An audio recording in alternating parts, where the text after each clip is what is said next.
సన్నిధిలో ఆరాధనలో పాల్పంచుకోవడానికి దేవుడు మనందరికీ కల్పించిన గొప్ప భాగ్య తరగతిని బట్టి దేవునికి స్తోత్రం. ప్రత్యేకంగా చాలా ఆనందంగా ఉన్నది. మన మధ్యలో క్రిస్టి గారు, అదే పాప, ఆంటీ వాళ్ళందరూ కూడా కలిసి రావడానికి దేవుడు కృపావాత్సల్యం మనకి దయచేశారు. దేవుడు ఆ కుటుంబాన్ని ఇంకా అధికంలో సేవా పరిచర్యలో శక్తి ఇచ్చి బలపరిచి నడిపించి తీరునుగాక. ఈ పగటి వేళ దేవుని యొక్క బిడ్డలుగా సజీవులుగా ఉన్నవారు మాత్రం దేవునికి ఆరాధన చేయడానికి ఉన్న భాగ్యం దొరికి తీరింది. గత వారములో 2 మరణాలు చూడడానికి, మరణాల గురించిన వార్తలు వినడానికి దేవుడు సహాయం చేశారు. అది వినేటప్పుడు నాకు ఆనందం కలిగింది. అందులో నేనంత భాగ్యం చెందిన వాడిని. చాలా మంది మరణించుకొని వెళ్ళిపోతున్న గడియలో దేవుడు మనల్ని సజీవుడిగా ఉంచుచున్నాడు. అది కేవలం దేవుని యొక్క కృప. బైబిల్ చెప్పుచున్నది, మనిషి ఆయుష్ నీటి పొడగ వలె ఉన్నది. మనిషి ఆయుష్ గడ్డి వలె మొలిచి, పొద్దున మొలిచి సాయంత్రం కల్లా ఏమైపోతుంది, మురిసిపోతుంది. అందుకే పాట రాసిన రచయిత రాసింది, ఓ అందమా మురిసిపోమాక నీ జీవితానికే ముగింపు వచ్చి తీరితే, పశువుల తోలుకైనా కనీసం ఖరీదు ఉంది, నీ తోలుకి నయా పైసా ఉపకారం ఉండదు. నీ గర్వం, అహంకారం, పెనుగుబడి అన్నీ కూడా మట్టిలో మట్టిగా కలిసిపోయే మునుపుగా జీవం కలిగిన దేవుని ఏం చేసి తీరాలి? పూర్ణ హృదయంతో, పూర్ణ శక్తితో, పూర్ణ ఆత్మతో ఆరాధన చేయడానికి ప్రయత్నం చేసి తీరాలి. ఈ రోజు దొరికిన భాగ్యం మరుక్షణం దొరుకుతాదో లేదో ఎవరు చెప్పుకోలేరు. నిన్న జరిగిన సంఘటన, తాగేసి వచ్చేసి చెట్టు కొమ్మ మీదకి పడ్డాడు, ఆన్ స్పాట్ చనిపోయాడు. అందుకే ఆలోచించుకో, జీవితం కాసేపు ఉన్న జీవితం, ఆ జీవితాన్ని అతి జాగ్రత్తగా పరిచర్యలో వాడాలంటే పరిచర్యలో వాడు, తాళంతుల మూలంగా వాడాలా, తాళంతుల మూలంగా వాడు. దేవుని కొరకు వాడి తీరాలా, దేవుని కొరకు వాడి తీరు. అవకాశం చాలా దగ్గరైపోతున్నది.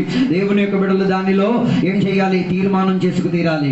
ఈరోజు పగటి వేళ మనం చదివిన వాక్య భాగములకు మనం వద్దాం. సంఖ్యాకాండం 17వ అధ్యాయం 16వ అధ్యాయానికి ఉన్న మిగతా సారాంశ భాగమే 17వ అధ్యాయం. 16వ అధ్యాయంలో మనం చూడగలిగాం, కోరహు సంతానములు ఏం చేశారు? దేవుని వ్యతిరేకంగా మత్సరించడం వలన దేవుని యొక్క బిడ్డలు దేవునికి నమ్మి ఆత్మశక్తి పొంది అభిషేకం పొంది ఆరాధన చేసి దేవుని యొక్క వాక్యము తెలిసిన తర్వాత ఎదిరించేస్తే వారి పరిస్థితి ఏంటో 16, 17వ అధ్యాయం సునిశ్చితంగా చెప్పుచున్నది. నువ్వు దేవునికి నమ్మకం తర్వాత, అభిషేకం పొందిన తర్వాత, ఆత్మ తీవ్రతలో ఉండిన తర్వాత, దేవుని యొక్క వాక్యం తెలిసిన తర్వాత పిచ్చి పిచ్చి పనులు చెయ్యలేవు. చేస్తే కోరహు సంతానాలకి జరిగినట్టుగా జరిగి తీరుతాయి. ఏమైందో తెలుసా? వారు నరకానికి వెళ్ళాల్సిన అవసరం లేదు, నరకం వారి దగ్గరనే తీసుకెళ్ళి వెళ్ళిపోయింది. అందుకే ఆలోచించుకో, నువ్వు సీరియస్ డీల్లో ఉన్నావు. అందుకే కోరహ సంతానములు చేసిన తప్పిదం ఏం చేశారు? ప్రజల మేరకు వ్యాపరించింది. ఇదే నా వాక్య పరిచర్యకున్న సారాంశ విషయం. కోరహ సంతానములు ఎదిరించుకొని అదే అధ్యాయం చివరికి వచ్చినప్పుడు ఇశ్రాయేల్ ప్రజలు కూడా వారు చచ్చింది చూసిన తర్వాత వీరు కూడా దేవునిలో ఏం చేయడానికి ప్రారంభించారు? ఎదిరించడానికి ప్రారంభించారు. ఇక మీ ప్రైజ్ లో హల్లెలూయా అన్ని భాష మొత్తం ఇప్పుడు ఆగిపోతుంది. నేను చెప్పబోయే ప్రైజెస్ వినేసరికి నీవు చేసిన దానిని నువ్వు చచ్చిపోయి వెళ్ళిపోవచ్చు, కానీ దాని శాపం వెనక్కి వస్తుంది. హల్లెలూయా. ఆశీర్వాదం ఆశీర్వాదం అంటే దూకి గెంతే కాలంలో మనం జీవితం. నాయన, ఆశీర్వాదానికి మించిన భయపడాల్సినది ఏంటో తెలుసా? నీ మూలంగా ఏం కాకూడదు, నీ వెళ్ళిన సంఘం శాపానికి గురి కాకూడదు, నీ మూలంగా సేవా పరిచర్య ఏం కాకూడదు, శాపానికి గురి కాకూడదు. కోరహ సంతానములు చచ్చారు, భూమి వారిని మింగేసింది, కరమటి జనానికి ఏమొచ్చి తీరింది? ఆ వదిలేసిన సామగ్రి వీళ్ళు కూడా ఎంచుకు తీరారు. అదే 17వ అధ్యాయానికి వచ్చినప్పుడు కూడా దాన్ని మరలా వాళ్ళు ఏం చూసుకున్నారు? అలవాటుగా భావించుకు తీరారు. అలాగైతే నువ్వు వదిలేసింది ఏరుకోవడానికి వేరే ఎవడో ఒకడు ఉన్నాడు. నువ్వు అభిషక్తుడైతే, ఆత్మపూర్ణత కలిగిన వాడైతే, దేవుని వాక్య వ్యతిరేకంగా ఏ పిచ్చి పని చేసినా నువ్వు చస్తావు. ఓకే, దాంట్లో ప్రాబ్లం ఏంట్లేదు. నువ్వు చచ్చిన తర్వాత అది ఇతరుల మీదకి ఏమవుతుంది? నీ పిల్లల మీదకి అది వస్తుంది, నీ కుటుంబం మీదకి వస్తుంది, నీ సంఘం మీదకి అది వచ్చి తీరుతుంది. అది అర్థం చేసుకు తీరడానికి 17వ అధ్యాయం స్పష్టంగా చెప్తున్నట్టుగా మనకి కనబడుతున్నది. అందుకే 17వ అధ్యాయం మొదటి వచనం చెప్తున్న మాట మీరు చూడండి. సెలవిచ్చాడు. ఇప్పుడు దాని 6వ వచనం. 5వ వచనం. అప్పుడు నేను ఎవరిని ఏర్పరచుకొందునో వాని కర్ర చిగురించును, ఇశ్రాయేలు మీకు విరోధముగా సలుగుచుండు సలుగును. ఈ మాటలు చెప్పింది ఎవరు తెలుసా? అయ్యగారు చెప్పిన విషయం కాదు, స్వయాన దేవుడు చెప్పిన ఒక మాట. దాని అర్థం అయ్యగారు చెప్పినా కూడా వినని కొందరు ఉన్నారు, వారికి చివరికి ఎవరు చెప్పాల్సిన బాధ్యత వచ్చింది? దేవుడు చెప్పాల్సిన బాధ్యత వచ్చి తీరింది. నీ యొక్క దొరికిన అవకాశం వాక్య పరిచర్య ద్వారా దేవుడు నీకు క్రమపరిచి తీరడానికి అవకాశం ఇచ్చాడు. పాస్టర్ గారి మీద దగ్గర నుంచి ఎదురు తిరగడం కాదు, దేవుడు మాట్లాడాడు అనుకో, నీ పరిస్థితి గందరగోళం అయిపోతుంది. నీ పరిచర్య నీ చేతుల నుంచి ఉడిపీకబడి తీరుతుంది. నువ్వు అంతకాలం దేవునికి సేవించిన తీవ్రత మరి నీవేం చేయలేవు, కొనసాగించుకు తీరలేదు. అందుకే సంఖ్యాకాండం 17వ అధ్యాయంలో సుమారు 4-5 రీతి కలిగిన పాపాల గురించి వ్యక్తముగా అక్కడ రాయబడినట్టుగా మనకి కనబడుతున్నది. ఒకటి, వారు ఏం చేశారు? సనుకులాడడం ప్రారంభించారు. ఎందుకు సనుకులాడేది? దేవుని మీద విశ్వాసం లేకపోతే ప్రజలు సనుకులాడి తీరుతారు. దేవుని యొక్క వాక్యం మీద స్థిరత లేకపోతే సనుకులాడడానికి ప్రారంభించి తీరుతారు. సనుకులాడేసి ఏం చేస్తారో తెలుసా? ఈయనే ఉన్నాడో పరిచయం చేసేది, ఈయనే ఉన్నాడో అభిషేకుడు, ఈయనే ఉన్నాడో ఆరాధన చేయగలిగిన, నేనేం చేయలేను, నువ్వేం చేయలేవో చేస్తావు అన్నది చరిత్ర రుజువు పరిచి తీరుతుంది. అప్పటి వరకు మిగలగలిగే ఆత్మీయతతో నిలబడగలిగి తీరుతే దేవుడు నీకు సహాయకుడిగా ఉండి తీరుతాడు. అందుకే దేవుని యొక్క బిడ్డలారా, దేవుని యొక్క బిడ్డల్లో ఏముండకూడదు? సనుకులాడే స్వభావం ఉండకూడదు. పాస్టర్ గారితో ఏదైనా మాట్లాడాలా మగాళ్ళగా నేరుకు నేరు వచ్చి మాట్లాడు. ఈ కాలంలో కొందరికి పురుషులా ఆడదా తెలియదు, అలా మాట్లాడరా బాబు. ఆత్మిక పరిపక్వత పొందిన వారైతే ఏదైనా తప్పిదం ఉంటే సనుకులాడడం కాదు, నేరుకు నేరుగా వచ్చేం చేయాలి? అయ్యారు ఫలానా విషయం నాకు నచ్చలేదు, ఫలానా విషయంలో నాకు ఒప్పందం కుదరట్లేదు, ఫలానా విషయం వాక్యానికి ప్రోత్సాహపరచట్లేదు, నువ్వు ఒప్పుకో. పురుషులను తయారు చేయడానికి సంఘం ఏర్పరచబడింది. పరిశుద్ధ కన్యకను ఏర్పరచడానికి సంఘం దేవుడు ఏర్పరిచింది. నాతో ఉన్నారో లేదో నాకు తెలియట్లేదు. దేవుడు మనకి వరుడుగా ఉన్నది. ఆత్మీయత పరిపక్వత పొందిన జనం దేవునికి కావాలన్నా మానదండ దేవునికి ఉంది. హల్లెలూయా. అందుకే వారు దేవుని ఏం చేయడానికి ప్రారంభించారు? సేవకుల పైన సనుకులాడడం ప్రారంభించి తీరే. నీకు ఇవ్వబడలేని దానిని వేరొకటి మీరు ఇచ్చేస్తేనే ఈ అలవాటు బయటకు వచ్చేది. సనుకులాడిన తర్వాత సైలెంట్గా ఉంటారా? సైలెంట్గా ఉంటారు, ఎదురిస్తారు. ఎలాగెదిరిస్తారు? ఎలాగెదిరించాలో ఎదిరిస్తారు. ఈ కాలంలో ఉన్న సంఘాలు అది కామనే కదా. ఐగురు వాక్యం చెప్పింది నచ్చలేకపోయాం, మరుసటి వారం ఈ ఆరాధనకు వచ్చే టైమింగ్ చూడాలి. ఈ ఆరాధన అయిపోయిన తర్వాత పరిగెట్టి పారిపోయి ఒక టైమింగ్ చూడాలి. కారణం ఏంటిది? స్వభావం ఏమొచ్చింది? ఎదిరించే స్వభావం వచ్చింది. అందుకే బైబిల్ స్పష్టంగా చెప్తుంది, పరిశుద్ధాత్మను ఏం చేయకూడదు? ఎదిరించకూడదు. పరిశుద్ధాత్మ శక్తిని ఏం చేయదు. అందుకే కొందరికి ఆరాధన రాదు, కొందరికి పాఠాలు రావు, కొందరికి చప్పట్లు నా కష్టం వచ్చినట్లు కూర్చుంటారు. అర్థం ఏంటో తెలుసా? నువ్వు సనుకులాడి స్టేజ్ నెంబర్ 2కి దాటావు. ఏంటిది? స్టేజ్ దేవుని వ్యతిరేకంగా ఎదిరించే స్వభావం. హల్లెలూయా. అందుకే బైబిల్ చెప్తారు, అన్ని పాపాలకి క్షమాపణ ఉంది, కానీ పరిశుద్ధాత్మను ధిక్కరించడం వలన, పరిశుద్ధాత్మ గాయపడడం వలన, పరిశుద్ధాత్మ నొప్పి పడడం వలన, దానికి నీవు ఏ పుణ్యకార్యాలు చేసినా, నీ పేక కోసేసి పక్కన పెట్టినా, నీ రక్తం మొత్తం ఊడ్చేసి ఇచ్చిన. హల్లెలూయా. అందుకే కాలంలో అధిక శాతం మంది మత్సరించేది ఆత్మశక్తి వ్యతిరేకంగా. పరిశుద్ధాత్మ క్రియ చేసి నీకు అది ఒప్పందం కావట్లేదు, సైలెంట్గా ఉండు. అది దెయ్యమో భూతమో నీకు తెలుసా? నీకు 9 వరాల్లో ఏమైనా ఉన్నాయా? మరి అలా నేను మాట్లాడుతున్నాను. అయిపోయింది. అందుకే దేవుడు 9 వరాల్లో వివేచన వరం మనకి ఇచ్చింది. నీకు దాని సందేహం ఉంటే ఆ సందేహాన్ని ఏం చేయొచ్చు? చర్చలో పెట్టుకోవచ్చు, వాక్యాధారమైన చర్చలో పెట్టుకోవచ్చు. ఇది వాక్యం గీక్యం ఏం ఓడదు. మాట్లాడు. ఆ పాట పిచ్చకపోయాడు ఆత్మశక్తి. హలో, హల్లెలూయా. మామూలు కరెంట్ తీవ్రత నీ శక్తిలో ప్రవహించటం నువ్వేం చేస్తావు నీకు అర్థం కాదు. అలాంటిది కరెంట్ కన్నా తీవ్ర శక్తియుక్తమైనది పరిశుద్ధాత్మ శక్తి. అది నీ 90% నీళ్ళున్న శరీరం మీదకి ప్రవహించి నువ్వు కదులుతావు, దూకుతావు, గెంతుతావు, తలకిందులుగా పడతావు, గొడ్డలు ఊడవేగుతావు. అవన్నీ జరిగింది. కారణం ఏంటిది? ఆత్మశక్తి దిగడం, నీ శరీరం దాన్ని స్పందించడం. నువ్వు స్పందించలేకపోతున్నావు అంటే దాని అర్థం నువ్వు ఎదురుస్తున్నావు. ఇశ్రాయేలు ప్రజలు కూడా అదే చేసి తీరారు. సనుకులాడి ఏం చేయడానికి ప్రారంభించారు? సేవా పరిచర్యను ఎదురించడానికి ప్రారంభించి తీరారు. మూడోదిగా వాళ్ళు ఏం చేశారు? దేవుడు నడిపించిన మార్గమున వెళ్ళడానికి వారికి ఏం కలగలేదు? ఆతృత కలగలేదు. హల్లెలూయా. ఎందుకంటే ఫస్ట్ గా చెప్పింది వినడానికి ఇష్టం ఉండదు. దాని అర్థం నువ్వు ఎప్పుడో రూట్ మారిపోయావు. నీ నాన్న చెప్పింది నీకు వినడానికి చేత కానప్పుడు ఎక్కడికి వెళ్ళి ఏమి ఉద్ధరించిన నయా పైసాకి ఎవరికి ప్రకారం ఉండదు. హల్లెలూయా, హల్లెలూయా. కొందరికి పాస్టర్ గారు చెప్పింది నచ్చటలేదు. ప్రాబ్లం ఏంటిది? నువ్వు రూట్ తప్పిపోయావు. ఇంకా ఆ పాట కూడా పాడు, దారి తప్పిపోతున్నావా విశ్వాసి, బుర్ర మీద ఏమొచ్చింది, ఏదో ఆలోచన వచ్చింది, రూట్ మారిపోయి వెళ్ళిపోయావు. దాని అర్థం నీకేమో అనిపించింది, ఇది నాకు తిన్నని మార్గం అని అనిపించ. హల్లెలూయా, ప్రైజ్ ది లార్డ్. అందుకే పాస్టర్ గారు చెప్తారు, అరే సువార్తకు రావు, నువ్వు రూట్ తప్పిపోయావు, వచ్చారా నువ్వు చెప్తున్నావు అంతే. అన్ని భాషలు చెప్తున్నావు, దేవునికి స్తోత్రం చెప్తున్నావు, అన్ని చెప్తున్నావు, అవన్నీ నాటకమే. అవన్నీ చూపించడానికే, అవన్నీ మనుషులకు ఆనందం కల్పించి తీరడానికి. దాని అర్థం నువ్వు ఎప్పుడో ఏమైపోయావు, రూట్ మారిపోయావు. అలాగైతే ఆలోచించుకో, ఇశ్రాయేల్ ప్రజలు రూట్ మారడం వలన ఏమైతీరిందో తెలుసా?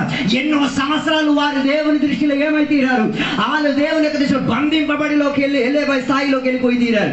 ఐదోదిగా బైబిల్ చెప్తున్న మాట, వారు దేవునినే ఎదిరించేటట్టుగా మరి. ఐదవదిగా వాళ్ళలో అపనమ్మకం వచ్చేసింది.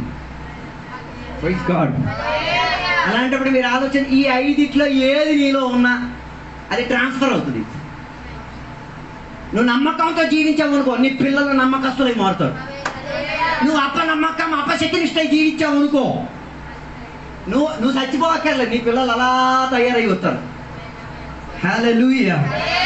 అందుకే దాంట్లో ఒక మాట 17వ అధ్యాయం 8వ వచనం రాయబడినది. దానికి దేవుడు వారికి ఏం చేశారు, ఒక శిక్ష, ఒక సూచన దేవుడు వారికి ఇచ్చారు. దానికి చెప్పిన మాట ఏంటో తెలుసా?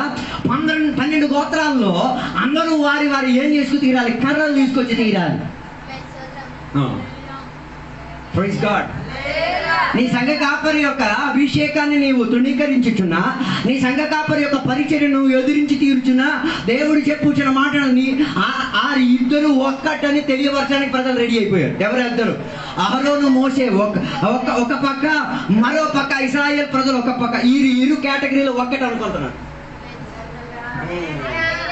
మత్సరం వస్తే పాస్టర్ గారు తోపా, మేము తోపే రుజువైపోద్ది, తోపో కాదు. హల్లెలూయా. ఇరు వర్గానికి కూడా దేవుడు ఏం చేశారు, కర్రను తీసుకొచ్చిమన్నారు. 12 గోత్రానికి ఉన్న కర్ర, 12 గోత్రములో ఉన్న కర్రలో ఒక గోత్రానికి ఉన్న కర్ర మాత్రం ఏమై తీరింది. పరిచర్య దేవుని మూలంగా ఇవ్వబడిన వాడే సేకరింపబడతాడు, మిగతా వాడికి వెళ్ళిపోతాడు. బైబిల్ రాసున్నది, ప్రత్యక్ష గుడారములో ఈ కర్రను ఏం చేశారు, పెట్టారు. ప్రత్యక్ష గుడారంలో పెట్టి నీ కర్ర సేకరించలేకపోతే ఆలోచించుకో. హల్లెలూయా. నీ ఎదుగుదల క్రీస్తులో అయి ఉండి తీరాలి.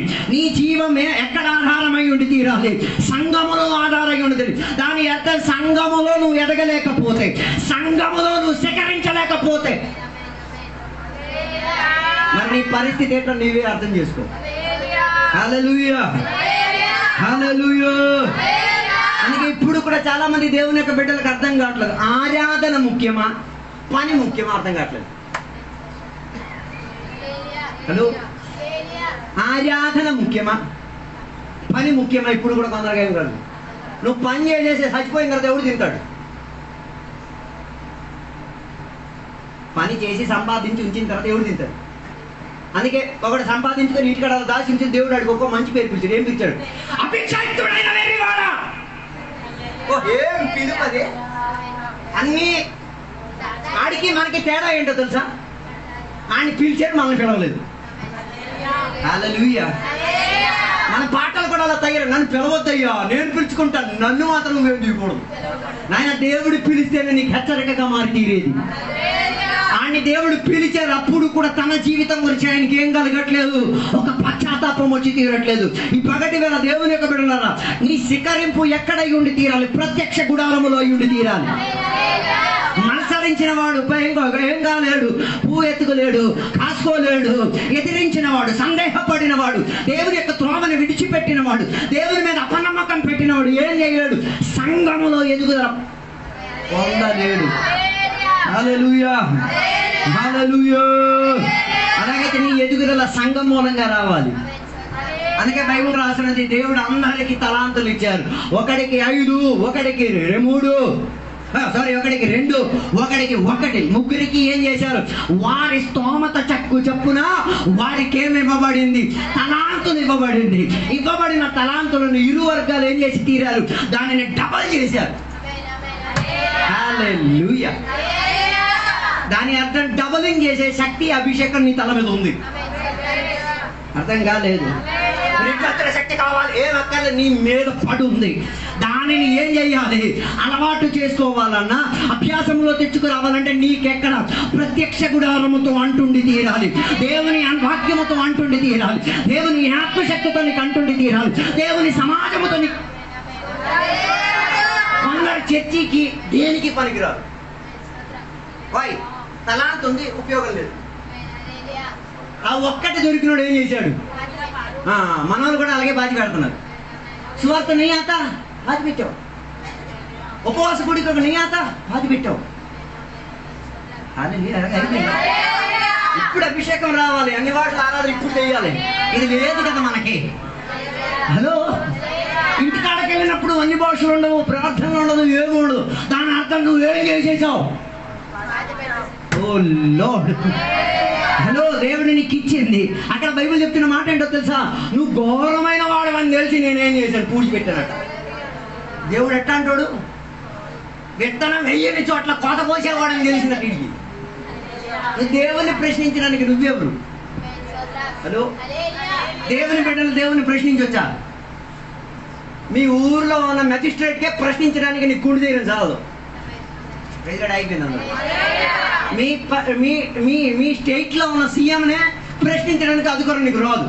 మోకాలు కొట్టుకుంటుంది. 3 లోకానికి చక్రవర్తి, పరలోకానికి, భూమి కిందకి చక్రవర్తి. ఆయనకి ప్రశ్న నువ్వెవడివి? గత రోజుల దేవునికి అడిగావు కదా, ఎందుకు నాకు ఈ అప్పు వచ్చింది, ఎందుకు ఈ బాధ వచ్చింది, ఎందుకు ఈ శ్రమ వచ్చింది? దేవునికి ప్రశ్నించడం కాదు, పరిహార పరుచుకు తీరడానికి నువ్వు తయారై ఉండి తీరాలి. అడగాలి దేవునికి, దేవా ఇచ్చింది ఎక్కడైనా పొరపాటు జరిగిందా?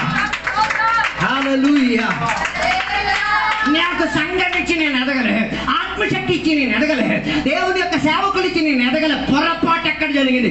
క్రమం చేయడానికి నేను రెడీ. అలాగైతే శిఖరింపు చేయడానికి దేవుడు రెడీ. హల్లెలూయా. క్రమపరచడానికి నువ్వు రెడీ అయితే శిఖరించి పువ్వు కాయించడానికి దేవుడు రెడీ. హల్లెలూయా. ఈ కాలంలో సంఘం ఎండిపోయే చర్యలో వెళ్తుంది కదా. ఈ కాలంలో సంఘం ఒక కర్రగా మిగిలిపోయింది కదా. వాటి మీదకి దేవుని యొక్క తీవ్ర శక్తి, వాటి మీదకి దేవుని యొక్క సాన్నిధ్యత, వాటి మీదకి దేవుని యొక్క వాక్యములో ఉన్న తీవ్రత ఈ పగటి వేళ ఆ ఎండిపోయిన కర్రకి శిఖరించుకు తీరేంతటిగా, అది ఒక పరిచర్యగా మారి తీరేంతటిగా, అనేకులకు యేసయ్య దగ్గరికి వచ్చి తీరడానికి అవకాశంగా మారి తీరుతున్నది. హల్లెలూయా. Praise the Lord. అహరోను కర్ర మాత్రం ఎంచబడడానికి ఉన్న కారణం ఏంటో తెలుసా?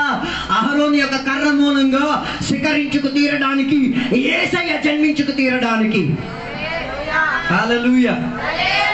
నేడు అహరోను ద్వారా కాదు మనం శిఖరించేది, నేడు యేసయ్య ద్వారా మనం శిఖరించి తీరేది. అందుకే దేవుని యొక్క మత్తయి సువార్తలో రాయి, మీరు భూదిగాంతములకు వెళ్ళి ఎక్కడి నుంచి ప్రారంభించి, నీ గడప దగ్గర నుంచి ప్రారంభించి ఎంత దూరం వెళ్ళావు ఈరోజు ఒకసారి కొలత ఎట్టుకో. ప్రార్థన కావాల్సింది, సువార్తకి పంపు నువ్వు వెళ్ళు. యెషయా గ్రంథం 6వ అధ్యాయంలో అత్యున్నత దేవుని యొక్క సింహాసనాన్ని చూచిన తర్వాత, దేవుని సమావేశములను ఆరాధన చూసిన తర్వాత, దేవదూతలను చూసిన తర్వాత వీడికి అర్థమైపోయింది నేను వెళ్ళాలని. హలో, అది చూస్తే వెళ్ళాలని తెలుస్తుంది. ఏది చూస్తే? కొందరికి బంగారం చూస్తే వెళ్ళాలనిపించదు. నిన్న దుబాయ్లో బంగారం రేటు తగ్గిపోయింది. కుక్కల్లాగా మోసులు వచ్చేసారు. విశ్వాసాలు కూడా మోసుకొని వేసుకొని వచ్చి కూర్చున్నాడు. భలే నచ్చింది నాకు. అది చూసినప్పుడు ఏంటి, మట్టి కోసం బంగారం వదులుకోలేకపోతున్నాడు. హల్లెలూయా. దాని అర్థం నువ్వు బంగారం ధరించుకోమని నేను ప్రోత్సహించాను. నేను వెళ్ళే ఇంట్లో గచ్చులో నేను నడిచి వెళ్తాను. నా పాదములో ఉన్న ధూళి మొత్తం అంటిద్ది. నాకు చెప్పులు ఉంటే చెప్పుల్లో ఉన్న మొత్తం దరిద్రం అంటుంది. దానికోసం కొట్టుకోవడానికి అక్కడికి రావద్దు ప్లీజ్. రావద్దు. అక్కడ కొత్త మీదల్లా నీకు బంగారం మీదే. అవి వదిలేసిన తర్వాత ఆ ఇంటి దగ్గరికి వచ్చామనుకో 12 రకాలైన రత్నం ఆడ కుళ్ళు ఇంకా సావాలి. ఈ ఇటుకల్ని చూసేసరికి మరీ కుళ్ళిపోతాం. మరి అక్కడికి ఏం ప్రయోజనం నాకు అర్థం కాదు. హల్లెలూయా. యథార్థ దేవుని యొక్క బిడ్డలు బంగారం మీద ఆశలు వదులుకోవాలి. అది కష్టం. అది కష్టమైతే అటు వెళ్ళడం కూడా కష్టం. మరి ఎవరికి చెప్పుకున్నా చెప్పు. హల్లెలూయా. కొందరు బంగారం వదిలేశారు. బంగారానికి రెప్లికేట్ ఉన్న ఏదో ఉంటుంది గుండె లోపల. హల్లెలూయా. Praise the Lord. ఒంటె నిండా బంగారం తీశారు. వీరివాళ్ళు ఉందిగా. హలో. హల్లెలూయా. ఏసైనా చూడడానికి వచ్చిన జ్ఞానులకి నీకు తేడా ఏంటిది? వాళ్ళు తెచ్చుకున్నా నువ్వు తెచ్చుకోరాలేదు. వాళ్ళకి ఎవరైనా చెప్పారో తెచ్చుకురావాలని? బైబిల్ చెప్తున్న సుమారు 2 సంవత్సరాలు దీన్ని ఏం చేసుకున్నాను. మనం కాన్పు దాచి పెట్టిందే తీస్తారు. 2 సంవత్సరాలు కూడా దాయలేదు. దానికంటే మేము కాన్పు పూజారులు ఏం కావాలి. పరిశుద్ధత చెందింది ఇక్కడ పడతాయి చాలు. అపవిత్రమైన నీకు తెలిసినా మాకు తెలిసినా నువ్వే తీసుకెళ్ళిపో. హల్లెలూయా. నేను చెప్పొచ్చే మాట ఇదే. పరలోకమును చేరి చూడగలిగి తీరితే అక్కడున్న మోహాలేవి ఈ గుండె లోపలగా రాదు. అప్పుడు మీరు చెప్తారు, అయ్యగారు మీరు గొప్ప వాక్యాలు చెప్పేస్తున్నారు కదా, తప్పిపోయిన కుమారుడు ఇంటికి తిరిగి వచ్చినప్పుడు ఆడికి ఉంగరం ధరిపించేశారు. మరి దానికి మీరేం చెప్తారు? ఉల్లల్లా బిగారం ధరిపించారా? ఏదో ఒకటి ఉంటుంది కదా బాస్ గారిని పొడవడానికి. ఉంగరం ఇచ్చారు కదా తండ్రి అయిన దేవుడు, అయితే ఉంగరం పెట్టుకోవచ్చా? దానికి ఒక యూదుల బ్యాంక్ సిస్టమ్ చదవాలి. మన బ్యాంక్ సిస్టమ్ ఎలాగా? ఏటీఎం. మనం బ్యాంకులో బుక్ ఖాతా చేస్తే మనకేం దొరికింది? ఒక కార్డు దొరికింది. పిన్ కొడితే ఎక్కడికి వెళ్ళినా ఏం చేయొచ్చు. ఇలా గోపితే చాలు డబ్బు పర్రని వెళ్ళిపోద్ది. అది బ్యాంక్ సిస్టంలో ఎలాగో తెలుసు, ఉంగరం. ఆ ఉంగరంకి ప్రతి కుటుంబానికి ఒక గుర్తు ఉంటుంది. ఈడే కిరాణా షాప్కి వెళ్ళి ఏ సామాగ్రి కొనిన తర్వాత అక్కడ ఒక అంటించేది ఉంది, దానికి ఇలా అంటించేస్తే ఆటోమేటిక్ క్రెడిట్ అయిపోద్ది. దానికోసం ఆయనకి ఏం చేశారు? ఉంగరాన్ని ఇచ్చారు. అంతే తప్ప ధరించుకొని నువ్వు గొప్పడని చూపించుకోవడం కాదు. హల్లెలూయా. హల్లెలూయా. యథార్థంగా బైబిల్ రీతిలో అయితే ఆభరణాలు తీసే నీకు బాప్తిసం ఇవ్వాలి. మరి మన అయ్యగారు లిబరల్ కాబట్టి ఇచ్చేస్తున్నాడు. అలాగైనా బాగుపడరా ఆయన. వీడు బాగుపడలేక ఎన్ని కట్టేసిన ఆరాధన చూడాలి. కష్టమే. క్రైస్తవ్యం కాస్త కష్టమే. క్రైస్తవ్యానికి ఏమిచ్చింది? వెల ఇచ్చిక తీరాలి. క్రైస్తవ్యంలో శిఖరింపు రావాలంటే కొన్ని వేదన గల స్థితిగతుల్లో నుంచి నీ వెళ్ళి తీరాలి. కొన్ని బాధపడే చర్యల్లో నుంచి నీ వెళ్ళగలిగి తీరాలి. కొన్ని విషయాలు నీవు ఆలోచించిన విషయాన్ని ఎదిరించేటట్టు ఉండి తీరాలి. అందుకే చాలా మంది ఏం చేయలేకపోతున్నారు. ఆభరణాలు తీసేత నీకు మొండిది అంటారు. అమ్మా నాన్న ఒకే బస్సులో ప్రయాణం చేసినప్పుడు ఒక ఆమె వచ్చి, ఏమమ్మా ఇంత త్వరగా మీ ఆయన చనిపోయాడా? మా అమ్మని చనిపోలేదు వెనక కూర్చున్నాడు. ఆమె ఏమనుకుంది? ఇది తీసేస్తే ఇంకా భర్త లేదు, లేదా ఇది తీసేస్తే అందం భర్త ఉన్నాదన్న రుజువు అవుతుంది. ఏ భర్త? ఆడొక భర్త ఉన్నాడు. నువ్వు ధరించేమ్మా ఇంకో భర్త నీకు పెళ్లి చేసుకోవడానికి రెడీ అవుతాడు. ఏ భర్త? ఆడంతా మాయమ్మ నేను పెళ్లి చేసుకుంటాను, నువ్వు అంటావు నేను ఆయన పెళ్లి చేసుకుంటాను. ఇద్దరి మధ్య నువ్వు నడుగులు. తర్వాత ఇన్ని వాక్యాలు అంటారు. 2 భర్తలు ఉంటాడు. బైబిల్లో ఉన్న స్త్రీకి 5 గురించి చెప్పేసరికి ఆడ చెప్తాడు, ప్రవక్త మా ఊరికి వచ్చాడు. మాస్టర్ గారు గుండె పిసికేసుకొని వాక్యం చదువు, నీకు 2 భర్తలు, నువ్వు విచారణ చేస్తావు. నువ్వు ప్రవక్త కాదు, నువ్వు దెయ్యం. హలో. అహరోను శిఖరించిన దేవుని బిడ్డలు ఏం చేసి తీరాలి? శిఖరించుకు తీరాలి. అందుకే 2000 సంవత్సరాల క్రితం ఒక శిఖరింపు యోధా ప్రాంతంలో ఇశ్రాయేలీలో జరిగింది. ఆయన పేరే యేసయ్య, ఆయన పేరే రక్షకుడు, ఆయన పేరే ఇమ్మానుయేలు, ఆయన పేరే సర్వశక్తివంతుడైన దేవుడు. ఆయన శిఖరించడం వలన ఈరోజు నువ్వు ఆ చెట్టు కొమ్మకి అందుబాటు కలుగుండి తీరి ఫలం కలిగి తీరడానికి కృప దొరికి తీరింది. హల్లెలూయా. Praise the Lord. ఆ ఆయన శిఖరించిన తర్వాత ఆయన ఏమై తీరాడు? మరణించుకు తీరాడు. ఆయన మరణించిన దేనికో తెలుసా? నీలో ఒక శిఖరింపు వచ్చి తీరడానికి. యేసయ్య మరణించింది దేనికి? నువ్వు మరణించాడు అన్న దాని గురించి వార్త చెప్పడానికి. అర్థం కాలేదు. హలో, ఏం చెప్పడానికి? ఈ ప్రపంచంలో అన్నిటికన్నా శ్రేష్టమైన ఒక విషయం ఏంటో తెలుసా? అందరూ చచ్చిపోతున్నారు. ఎవడు కూడా చచ్చిపోయాడు అన్న దాని గురించి వార్త ఎవరికి చెప్పట్లేదు. ఒక్క క్రైస్తవ్యంలో మాత్రమే. ఎవరి గురించి? చచ్చిపోయి తిరిగి లెగించిన వాడి గురించి ఈరోజు కూడా చెప్పేది. హల్లెలూయా, హల్లెలూయా.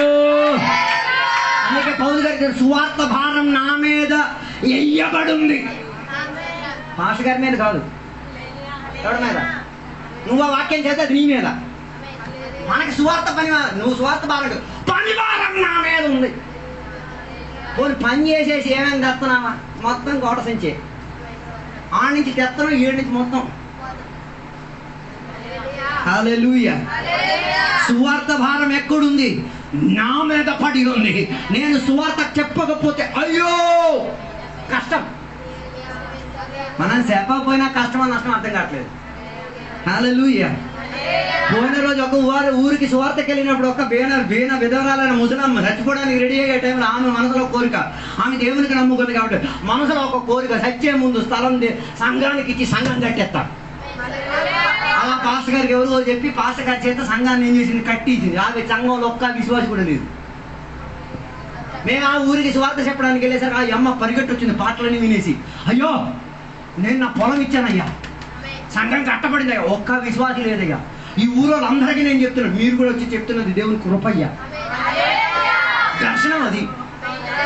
అప్పుడు నా లోపల వాక్యం వెలిగింది. సువార్త భారం నా మీద ఉంది. ఆ ముసలమ్మ 80 సంవత్సరాలు ఉన్న ముసలమ్మ నడవడానికి కూడా దిక్కులేదు. ఇలా కొరో కక్కేస్తుంది. ఉన్న కాంట్రీస్ ఉమ్మల్లా పోసేస్తుంది. అయినా కూడా మనసు లోపల దేవుని కొరకు ఏదో చేసి తీరాలి. దేవుని సువార్త నిమిత్తం పొలం అయినా ఏంటి. హల్లెలూయా, ప్రైజ్ ది లార్డ్. సమకూర్చే మార్గం కాదు బైబిల్ చెప్పే మార్గం. మంచి శిష్యుడైతే అన్ని ఏం చేయగలిగి తీరాలి? వదులుకోగలిగితేనే ఎడగరా. సమకూర్చుకోగలిగితే మేరే సంఘాలను ఎరుగో. అర్థం కాలేదు. వదులుకోవాలంటే అందుకే కొన్ని సంఘాలు రండి కారు మీద పోండి, ఇక్కడ కారు మీద వెళ్తాడు, మళ్ళీ జీవితాంతం పెట్రోల్ కొట్టుకోవడానికి ఏడుస్తాడు. దేవుడు కారు ఇచ్చాడు, మరి పెట్రోల్ ఎందుకు ఇవ్వలేదు? దాని అర్థం దా దేవుని చిత్తం కాదు. దేవుడు కారు ఇచ్చాడంటే పెట్రోల్ పోయడానికి ఉన్నది కూడా ఏం చేస్తారు? మళ్ళీ ఆ బండిలో కూర్చొని ఎవరు చేస్తాడు? దేవో పెట్రోల్ అయిపో. ఇచ్చేటప్పుడు దాని గురించి దేవుడు ఆలోచించే ఇస్తాడు. హల్లెలూయా. అందుకే నా మాటలు నేను ముగించాలనుకుంటున్నాను. అహరోను శిఖరించినట్టుగా ఈ కాలంలోన దేవుని బిడ్డలు కూడా ఏమై తీరాలి? శిఖరింపులోకి వచ్చి తీరాలి. శిఖరింపులోకి వచ్చి తీరాలంటే దేవుని మూలంగా ఏమై తీరాలి? దేవునితో అంటుపాటు కలిగి ఉండి తీరాలి. ఆ అడవి ద్రాక్షావల్లిగా ఉన్న మనం అది యథార్థ ద్రాక్షావల్లి అయినా యేసయ్యతో అంటేసరికి ఏమొచ్చి తీరుతుందో ఆ చేదు ఫలం మారి మాధుర్యం చెందిన. హల్లెలూయా. చివరి మాట. ఎందుకు మోషే అహరోనులను సనుగులాడి ఎదిరించడానికి ఉన్న కారణం ఏంటిది? శిఖరింపు జరిగింది కదా, ఫలం ఉంది కాబట్టి వాళ్ళు తెంపారు. అలాగా నేనందరూ వేదపరిచే దేనికి? నేనందరూ గాయపరిచే దేనికి? నీ మీద అందరూ నిందారోపణలు చేసే దేనికి? ఏదో ఫలం దొరుకుతుంది వాళ్ళకి, ఏదో శిఖరింపు నీలో జరుగుతున్నది. అది తెలిసిన దేవుని బిడ్డలు ఏం చేయాలి? దేవునికి స్తోత్రం చెప్పాలి. ఇంకా నువ్వు నా కోసం అలా చేయరా నాయన, ఇంకా నన్ను కొట్టిరా నాయన, ఇంకా నువ్వు నన్ను వేదన పరచరా నాయన, నేను శిఖరించి ఫలం కాసి తీరుతా. అలా ఫలం కాసిన చెట్టుగా సాక్ష్య వృత్తిలో నిలబడి తీరుతా. చివరికి అధ్యాయం ముగించేటప్పుడు బైబిల్ చెప్పేది ఇది చరిత్ర కాలం మొత్తం తెలిసేటట్టుగా ఈ కర్రను ఏం చేయండి? అలాగే ఉంచండి. హల్లెలూయా. అలాగైతే దేవుడు యేసయ్య మూలంగా చరిత్ర పూర్తి అయ్యేంత వరకు ఆయన శిఖరించుకు తీరడానికి మరణించుకు తీరాడు. ఈ పగటి వేళ ఆ శిఖరింపు జరిగి తీరడానికి నువ్వు అవకాశంగా దానిని ఉపయోగించుకోగలిగి తీరుతావా లేదా? ఇచ్చిన తాళంతను ఉపయోగించుకో. ఇచ్చిన కృపావరం ఏం చేసుకో? వర్ధిలించడానికి ప్రయత్నం చేసుకో. ఇచ్చిన ఆత్మశక్తిని ఏం చేయాలి? అవతలున్న వాళ్ళకి క్యాచప్ అయ్యి చేతగా మారి తీరాలి. బైబిల్ చెప్తున్న ఒక మాట, ఒకడు కొన్ని నక్కలను పట్టుకొని ఏం చేశాడు, దాన్ని తోక కట్టి ఏం చేశారు, దివిటీలు వెలిగించేసి ఎక్కడికి పంపించారు, ఫిలిస్తీన్ల పొలానికి పంపించారు. ఈరోజు పగటి వేళ అభిషేకమే నీలో వ్యాపారించి తీరేది. నీ ముందుగా ఇన్ని ఫిలిస్తీన్ల పంట మొలిసింది, నీకు ఇప్పుడు కూడా అర్థం కావట్లేదా? నీ అభిషేకం ఈరోజు ఒకసారి పని చేయాలి.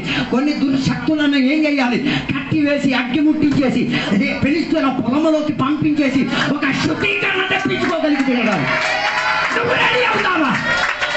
అలా రెడీ అయితే నీ రోగాలకి ఈరోజు పరిహారం జరిగి చూస్తారు.